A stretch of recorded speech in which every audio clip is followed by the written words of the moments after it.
Второй день переговоров. Зеленский улетел из страны, но обратился к Путину, назвав его лидером. Что сказал и кого отправил на переговоры с россиянами, озвучены данные о делегации Киева.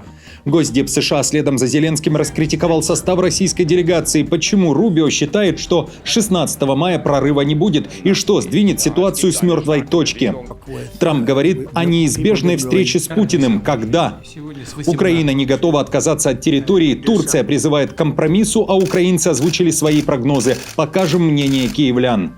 Литва требует, чтобы НАТО стал смертоносным, чтобы дать отпор России. Заявление Вильнюса. Рига составила портрет российского диверсанта. Грязный и неопрятный турист в лесах страны. Какие черты еще цепляют? Досмотрите. Всем привет, это «Время Прядко», коротко, четко и по делу о том, о чем говорят в мире. Если вам есть что сказать, делитесь своими мыслями и отвечайте на мои вопросы в комментариях. За лайк и подписку буду особенно благодарен. Время начать.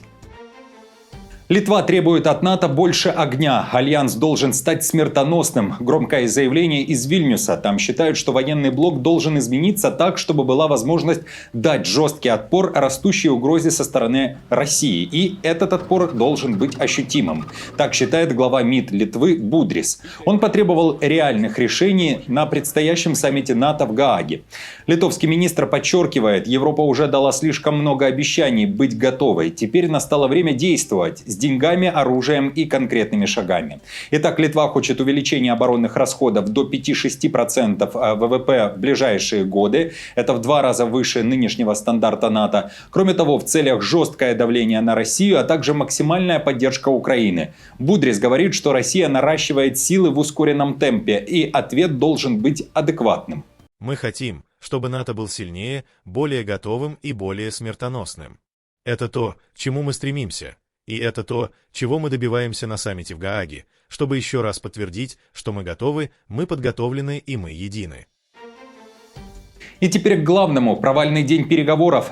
Так о событиях, которые произошли в Турции 15 мая, пишет западная пресса. Тем не менее, шансы на то, что все изменится, есть. В пятницу делегации РФ и Украины таки встретятся. И если состав группы, которую Путин отправил в Стамбул, стал известен еще позавчера вечером, то тех, кто будет садиться за стол переговоров с россиянами с украинской стороны, Зеленский утвердил лишь вечером 15 мая. Итак, согласно решению Зеленского, украинская делегация состоит из 12 человек. Главный министр обороны Украины Рустем Умеров. Кроме того, Сергей Кислица, первый заместитель министра иностранных дел, а еще представители украинской разведки, СБУ, военно-морских сил, Генштаба ВСУ и советники Зеленского. Ни Ермака, ни главы МИД Украины Сибиги в этом списке нет.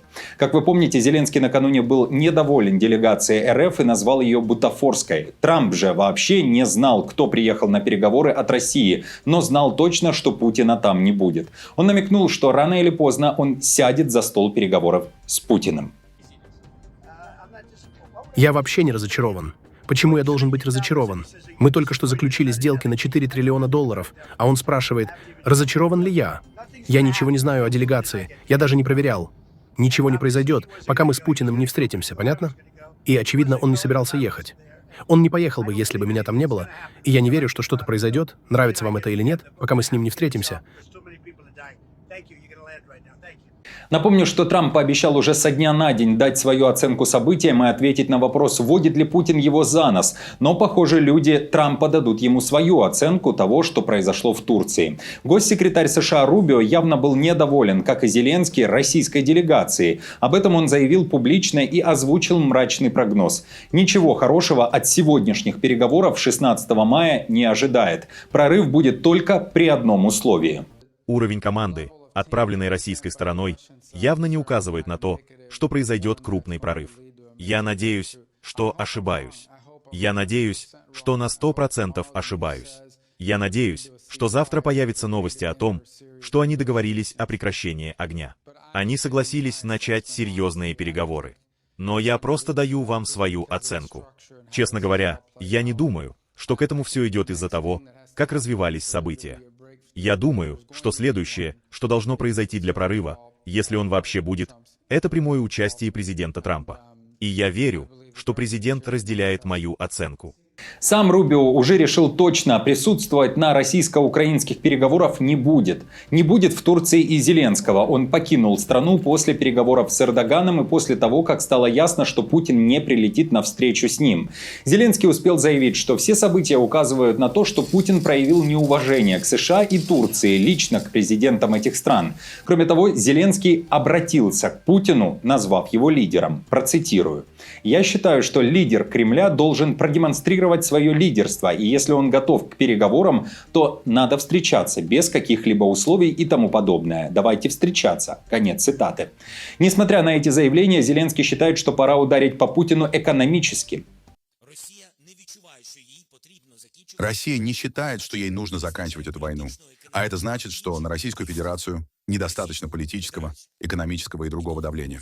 Поэтому мы просим, если нет режима прекращения огня, если нет серьезных решений, если нет двусторонних встреч, мы просим о соответствующих санкциях, которые станут стимулом для более быстрого окончания войны.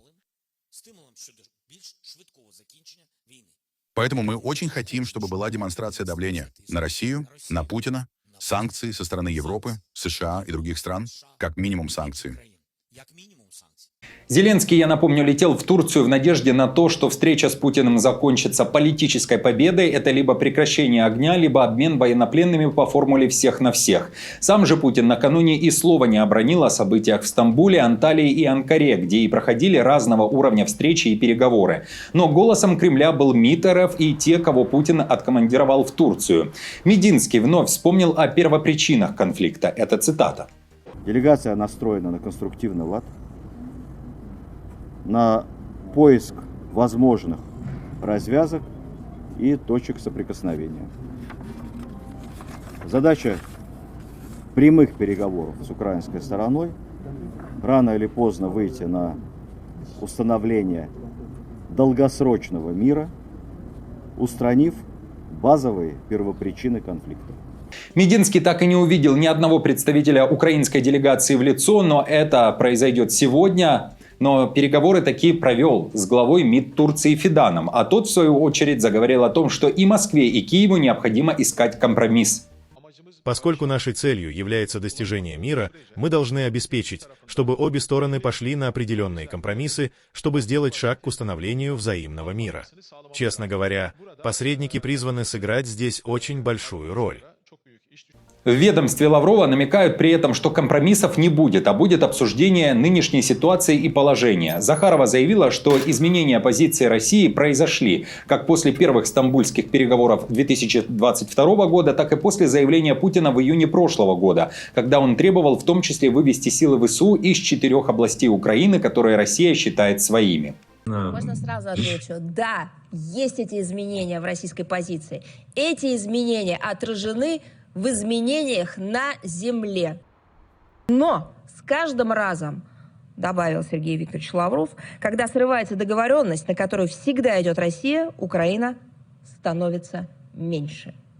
Зеленский же накануне ответил Москве: признавать юридически украинские территории, которые сейчас контролирует Россия, никогда не станет. В то же время за переговорами в Турции активно следили украинцы. Предлагаю послушать, чего ожидали люди в Киеве.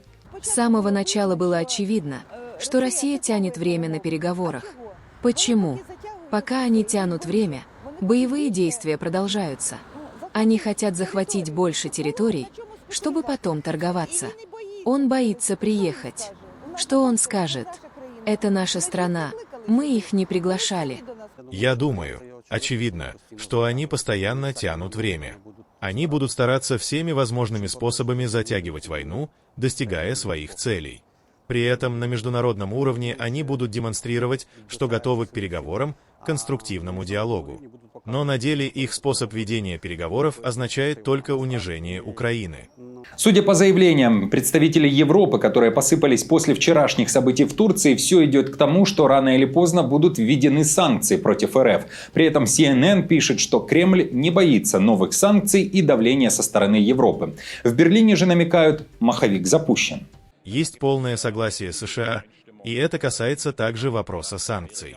Как вы знаете, в американском Сенате наблюдается сильное движение, где многие сенаторы заявили, что готовы принять закон о санкциях, и американская администрация считает, что это произойдет, если Россия не изменит свою позицию.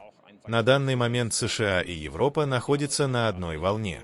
Друзья, итак, Госдеп США ставит ставки. Рубио фактически уверен, что 16 мая никакого прорыва в переговорах не произойдет, хотя на это очень не надеется. И он, и Трамп уверены, что дело сдвинется с мертвой точки после того, как Путин встретится с президентом США. Интересен ваш взгляд на все то, что произошло накануне. Все говорят о мире, но при этом одни приезжают в одном составе, другие в другом. Путин не прилетает. Трамп говорит, что все знал и тоже не летит. И вообще надо встречаться с Путиным, но не встречается. Пишите свое мнение в комментариях. В следующих выпусках обсудим ваши ответы. Возможно, кто-то из вас будет абсолютно прав. Грязный, неопрятный и с подозрительно большим количеством вещей. Примерно так выглядит российский диверсант. Его образ описали в Латвии. Турист может оказаться шпионом, говорят в Риге, и призывают обращать внимание на бродяг, в том числе в лесах страны. Латвийская разведка предупреждает, неопрятный путешественник может оказаться агентом, который завербован для диверсий и провокаций в ЕС. Об этом, в частности, идет речь в свежем ежегодном отчете Службы военной разведки и безопасности Латвии. Туристы-шпионы обычно в спортивной или военной одежде, с картами, радиостанциями и аптечками, больше подходящими для диверсий, чем для кемпинга. И такие люди нередко проявляют подозрительный интерес к военным объектам, задают странные вопросы местным жителям. В Латвии напоминают, что после начала Большой войны в Украине страны Европы фиксируют десятки инцидентов, поджоги, саботаж, диверсии, за которыми, по данным западных спецслужб, стоят Россия, ее прокси-группы или союзная Беларусь. Издание Associated Press создало карту, где происходили инциденты, к которым может быть причастна Россия.